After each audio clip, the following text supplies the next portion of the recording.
On Halloween night, the veil is thinnest. The graves stir, the walls breathe, and the shadows lean closer than they should. These are the stories whispered after midnight. Tales meant to unsettle, to linger, to remind you that the dark is never empty. Welcome to Whispers After Dark, where the shadows speak and the night listens. Settle in by the fire and join us for more stories from the dark. Go ahead and like, subscribe, and ring the bell, because the moment the whispers begin, there's no turning back. Some places were never meant to be rented. You can paint the walls, scrub the floors, even hide the locked door at the end of the hall. But the past doesn't care.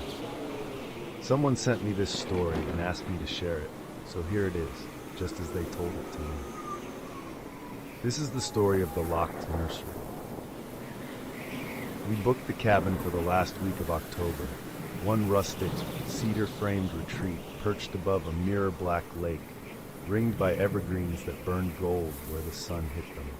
It looked almost new from the driveway, but up close you could smell the age in its timbers, old varnish and smoke from fireplaces. A keypad on the door beeped us in, and a welcome packet lay on the dining table inside. Right at the top was a post-it. Please do not open the nursery door. Private. We laughed it off. Every Airbnb hides a broom closet full of paint cans, but the word nursery landed strange. The first night slipped by in silence. Loons calling on the water, wind cool to the stovepipe, nothing else. The second night, something new crept in. A hush that felt pressed against our ears. At around 2, I sat up, sure I'd heard floorboards flex in the hallway. When I listened harder, the cabin was dead quiet, as though it had just inhaled and was waiting to exhale. By the third night, the silence began to move. From the kitchen doorway, I caught a shape reflected in the bay window. A woman, pale hair pinned in a soft bun, her back to me while she rinsed something at the sink. I blinked, and my own reflection snapped back into place. I didn't tell Claire. The mountains already had her nervous, and I didn't want to ruin the trip. She told me first. Over coffee the next morning, she said she'd seen an older lady in a gray cardigan hovering near the locked door at the end of the hall, like a grandma making sure nobody wakes the baby. I tried to smile it away, but cold ran the length of my spine because I hadn't said anything about the kitchen figure. October 29th. The lake gave off fog that never burned off, hanging close to the deck railings. That afternoon, the cabin felt crowded, like we'd invited someone in without knowing it. Every so often, Claire would stop mid-sentence, tilt her head and whisper, "Do you hear that?" I'd strain, hear nothing, and then, almost inside the walls, the faintest hiccup of a cry. Far away, yet inside the room with us. On the 30th, the crying became a thread twisting through every silence. Soft, breathy, punctuated by a wet baby sob. We turned up music, opened windows, anything. The sound slid under it all. At dusk, Claire swore she saw the gray-haired woman crossing the hallway toward the nursery, something swaddled in her arms. Halloween arrived brutal and bright. A hard wind whipped the lake into steel. By noon, the crying was no longer faint. It rose in short, broken wails so sharp they rattled picture frames. We tried to call the host. The signal died before it rang. At twilight, the house fell abruptly silent, like a lid snapped over a jar. We should have packed then, but curiosity is its own chain. Midnight. The crying erupted again, louder than before, a wounded siren. We'd slept in shifts all week. Now neither of us could sit still. Claire grabbed the fire poker. I took the small hatchet we used on kindling. 2 strikes snapped the antique hook latch off the nursery door. Dust billowed as it swung inward. Moonlight poured between sheer curtains, silvering everything. A wooden cradle, a tin mobile of stars, toys gone brittle with years. In the far corner, a high-backed rocker moved in its own tide. Creak, creak. An old woman sat there, cardigan buttoned at the throat, thin lips pursed in a lullaby hum. In her arms, something transparent kicked and fussed. An infant made of smoke and moonlight, mouth open in a voiceless scream. She raised her head, dull blue eyes fixed on us with a terrible softness, the kind polished smooth by grief. "Shh," she whispered, rocking faster. "You'll wake the house. It hasn't finished feeding him." The crying thickened, spilling from the walls, floorboards, even the ceiling beams, layered voices, infant and ancient all at once. The cradle rattled as if something beneath the floor pushed up against it. Every exhale in the room felt stolen, the air pulled from our lungs and drawn into the child's smoky chest. The house itself seemed to breathe, plaster groaning like ribs, shadows flexing in and out with each shudder of the rocker. The woman's lips pinched white. For a moment her lullaby faltered, drowned by the sound of the house filling the infant with its own breath. Then her face twisted sharp, eyes snapping wide as her voice broke into a hiss that cut through the din. "Leave now! Not your turn to feed the baby." The crying doubled, though the child's mouth never uttered a sound. Around us, floorboards groaned as if small feet hurried across them. Toys rattled in the cradle. The temperature plummeted so fast, breath crystallized. Frost crept across the floor and covered the windows. Claire backed into the hallway, pulling me with her. From every room came short gusts of air, like unseen lungs exhaling. I slammed the nursery door, and the air suddenly stilled, then complete silence. We packed in a frenzy, hands shaking, hearts pounding, shoving clothes and toiletries into bags without care. I hauled everything straight through the front door, the hinges screaming as if warning us not to leave. I threw the bags into the trunk, slammed it shut, and slid into the driver's seat. The ignition caught on the second turn, engine roaring like a wounded animal, headlights cutting tunnels through the fog. Gravel sprayed behind us as the tires spun before finally catching. For half a second, instinct forced my eyes to the rearview mirror. The cabin still glowed faintly, its windows pale and watchful. And in the doorway, framed in that sickly light, stood the woman, gray cardigan buttoned to her throat, rocking a bundle in her arms. Her eyes never left mine. The door eased shut, slow as a coffin lid, and the sound of it settling into place was sharp as bones snapping clean.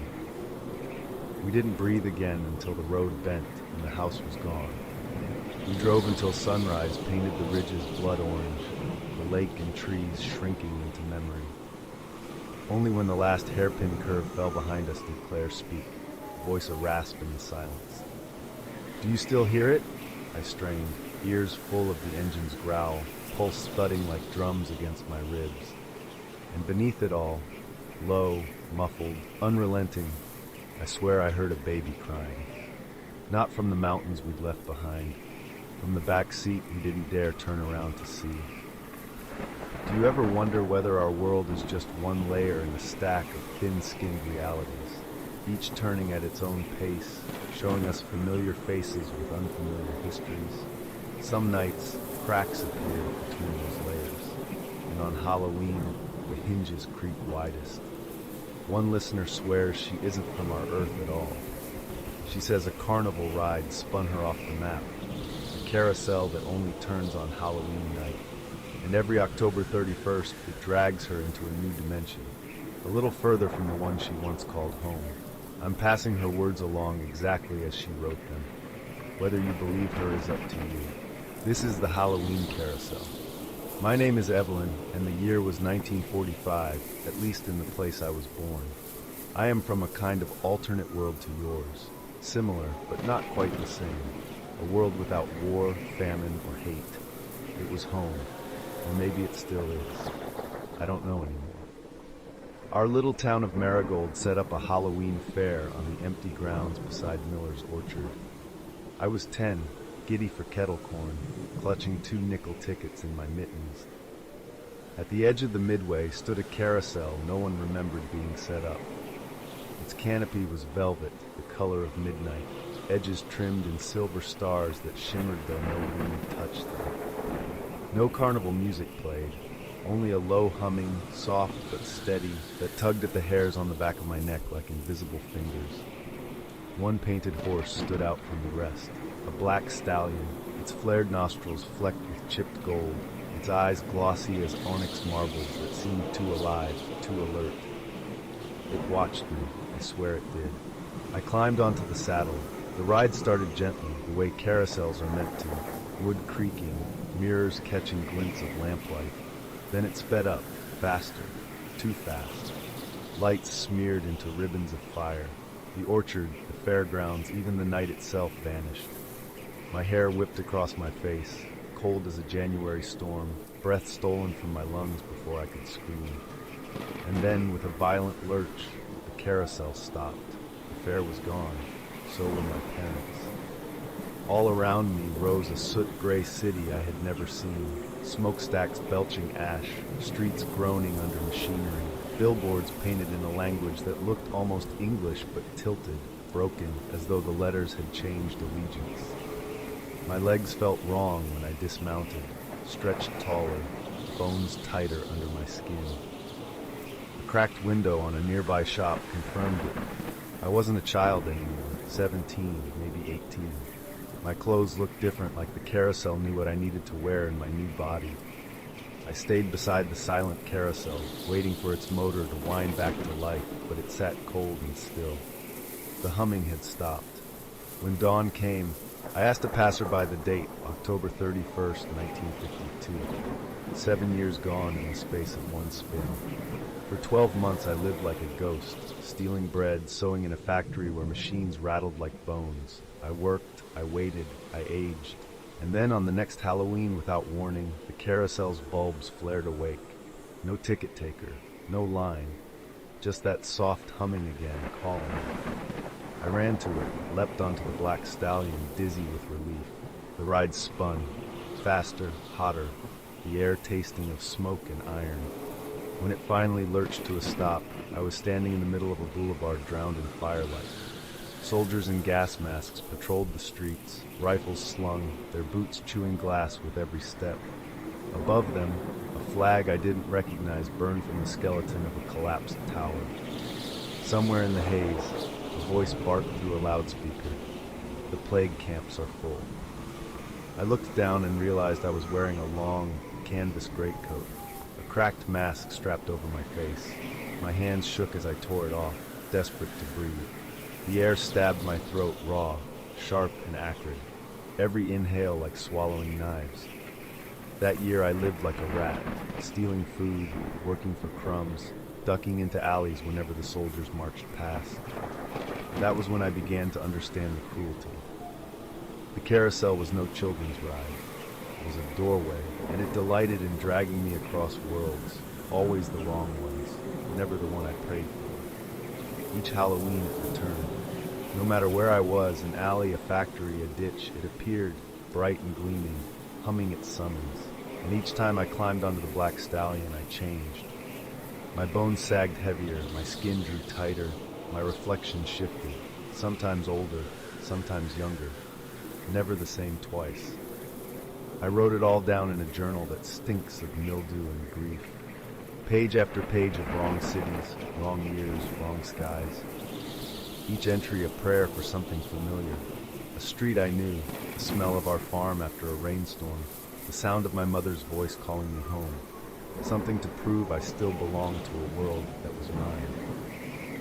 Year after year, world after world, 1968, streets drowned in neon hieroglyphs, rain sizzling purple against the pavement. 3085, an endless winter, the sun swallowed, the sky locked in permanent night. 2069, airships the size of cathedrals drifting overhead, their black hulls broadcasting sermons in stuttering Morse. 2052, miles of satellite dishes tilting toward a moon that no longer answered. And now, October 31st, 2025, the carousel waits again. This time it squats in an overgrown parking lot behind a shuttered strip mall off Route 18. Jack-o'-lanterns grin from porches nearby. Teenagers in discount costumes dare each other to climb the rusty fence and take selfies, not knowing what they're standing beside. The black stallion's paint is peeling, its once golden saddle dulled to rust. But the eyes still glimmer like wet obsidian, watching. The platform is silent until midnight. Then the hum begins, a low, bone-deep lullaby only I seem to hear.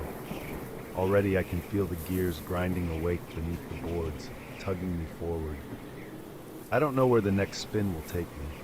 Maybe back to the place I began. Maybe someplace far worse. But the carousel doesn't ask what I want. It doesn't let me choose. It only rents me to each world for a single aching year before it calls me back again. So if you stumble on an old carnival tonight and see a carousel flicker to life where no ride should be, don't climb onto the black horse. Don't let curiosity trick you into believing it's just a ride. Because once the platform turns, once the stars blur and the world falls away, you may find yourself living a lifetime in a place that looks almost like yours, but never will be. And then, like me, you'll spend every Halloween praying the next spin finally takes you home. They call it Spirit Lake, but locals know it by another name, the Lake of No Return.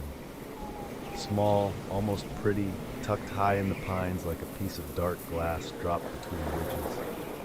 But every autumn its surface turns to ink and writes the same story. People go up, and the mountain keeps them. Some say the ferryman was once a miner who drowned here, cursed to row the waters forever. Others whisper he was never a man at all, just a campfire story parents told to scare kids from the water. But stories don't leave footprints on the shore. This is the story of the ferryman of Spirit Lake. My badge reads Deputy Mark Teller, Clearwater County Sheriff's Office, but around here folks whisper another name, the Undertaker in uniform. 12 Halloweens I've patrolled this valley. 12 Halloweens I've written neat reports that end the same way, missing, presumed drowned. Parents beg, I warn, kids laugh. The lake always answers. This year it was 5 seniors from Valley Ridge High. They swore they'd live stream the whole night, prove the ghost stories were propaganda. They hit the trailhead at dusk, flashlights, junk food, a Bluetooth speaker thumping bass all the way up the switchbacks. I shadowed them from a ridge, radio silent, the weight of my badge heavy as an anchor. Couldn't legally drag them back. Trespass signs only scare people who plan to leave. At 21:17, the first camera froze. Their streamer, Kayla, was panning across the lake when the feed hissed and webbed with static. A split-second frame locked on her face, eyes wide, mouth shaping the question she never asked. Then nothing. The others laughed it off in chat, called it lag. In the distance, the water lapped quietly along the shore almost. 22. Marco's feed died next. His lens caught a silhouette in the tree line. Tall, crooked at the joints, lantern glow spilling from its chest instead of its hand. He stepped toward it, giggling. Nice VFX, guys. His friends watched as the night swallowed him. Color first, then shape, then sound. His phone remained on the moss, live chat still spitting emojis.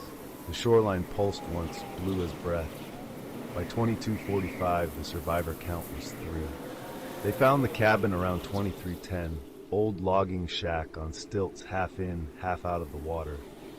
Legend says a ferryman lived there a century back, rowing miners across for pennies and souls. The kids pushed the door and the whole place exhaled lake mist. Camera 3 showed warped boards, a stove packed with bones too thin for deer, and walls plastered with rotted tickets stamped one way. Cat's mic picked up music, thin, warped, a waltz leaking from a gramophone with no moving meter. The lake rippled in time with the notes, though the air was dead still. A handprint loomed on the cabin glass, water running down from the wrong side. Cat whispered, "Do you guys see that?" Someone answered, "See what?" She was gone before the question ended. Just a splash, then silence. By 23:37, 2 were left. I broke from the ridge and sprinted downhill, my radio screeching open channels, motion sensors along the shore flickering like Morse code. Branches clawed at my sleeves as I breached the tree line and stepped onto the bank.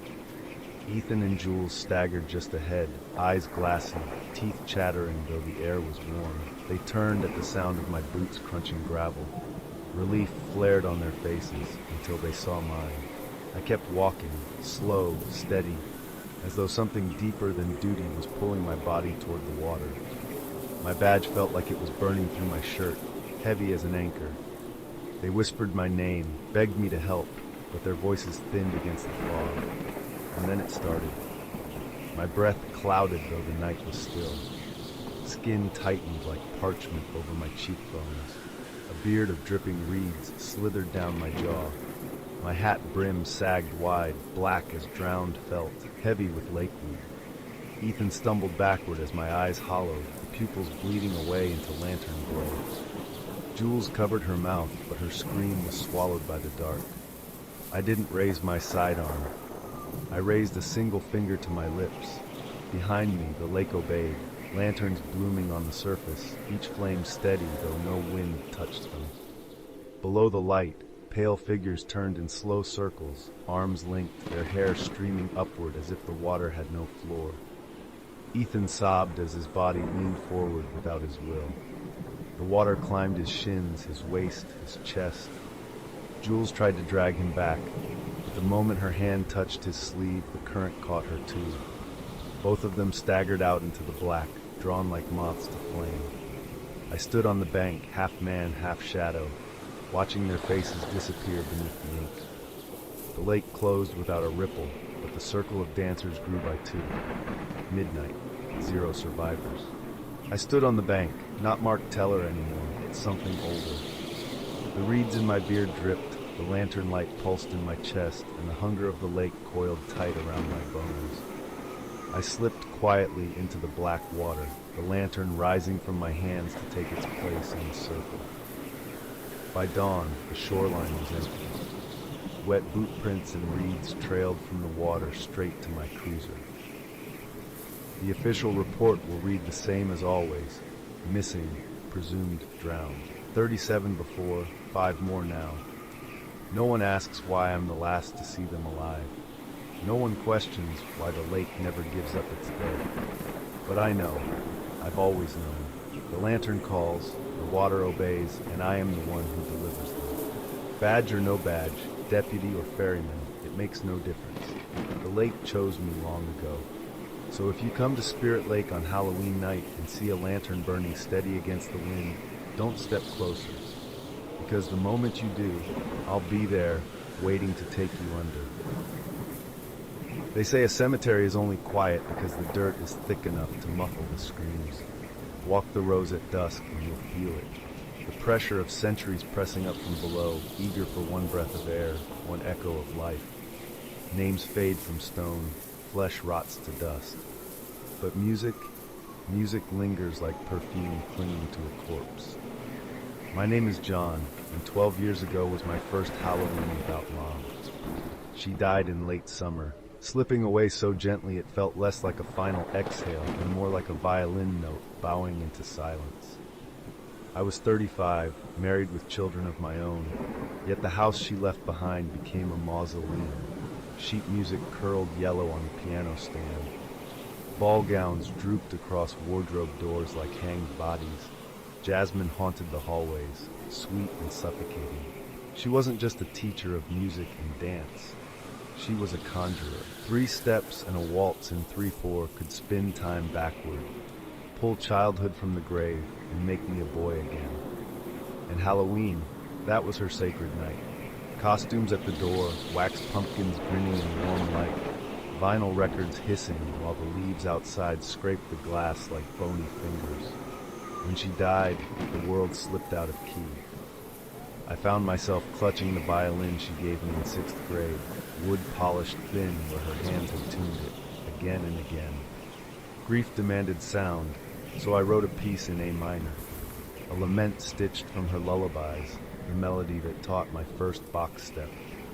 I called it the Halloween Waltz, and the only stage that seemed worthy was Oak Ridge Cemetery, plot 42B, beneath the maple that refuses to shed all its leaves, like even the tree is afraid to bear its dead. Halloween night bled cold and silver. At 11:56 p.m., the wrought iron gate groaned wide, the sound like a throat cleared after centuries of silence. Gravel crunched beneath my boots, applause from the unseen. The hush was so complete it felt carved, hollowed, a pause in the world's heartbeat. I set a lantern at Mom's headstone, rosined the bow, and raised the violin. The first note left the strings thin as candle smoke. Every shadow in the cemetery shifted toward me, bending, listening. By the third measure, I felt warmth spread across my neck, too fierce, too sudden. Not earthly warmth, but the heat of a memory clawing its way back from the grave. I turned. She hovered above the grass, silver gown drifting like a ripple across dark water. Her face was Mom's, but her eyes, once soft maple brown, had darkened into panes of black glass. They reflected a moonlight that didn't exist. She did not speak. She only raised one hand, fingers trembling like a conductor's cue, and the bow kept moving. My hands weren't my own anymore. The melody twisted darker, souring into chords I hadn't written, notes that scraped like nails dragged across a coffin lid. Each measure seemed to open the ground wider. The lantern flickered. All around me, headstones groaned as if their occupants had shifted, rolling closer to the sound. When she danced, the ground responded. Soil convulsed, splitting like cracked lips. Fingers, bone, sinew, half-rotted velvet gloves clawed their way into the open air. One by one, the sleepers surfaced. A child in tattered Sunday dress, a Civil War soldier missing half his face, a bride still wearing rust-stained lace. They circled us, partners seeking a conductor. I played on, because stopping felt like a sin punishable by worse than death. Mom's footsteps never dented the grass, but every turn of her body drew new corpses from the earth, like a sinister metronome animating their decay. Hundreds twirled between the headstones, jawbones clicking to keep time, empty eye sockets fixed on me. The music thickened the air. Every bow stroke felt like pulling a blade across a throat. I wept, notes blurring with tears, but my arms kept moving. The final chord rang out. 3 beats, a cold pause, then silence so absolute it felt like falling into a void. All at once, the dancers froze. Mom leaned close enough for her chill to frost my breath. Her lips parted, but no sound emerged, only the vibration of a warning I felt in my bones. She backed toward her stone. The others followed, folding themselves into graves that sealed like scars. In a blink, the cemetery stood empty, lantern flame guttering in the windless dark. I fled before dawn's first crow, telling myself it was grief, shock, hallucination, anything but truth. Yet truth mailed itself to me.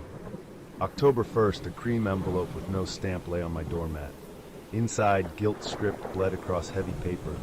It's been the same each Halloween since that first. This year, the envelope came again.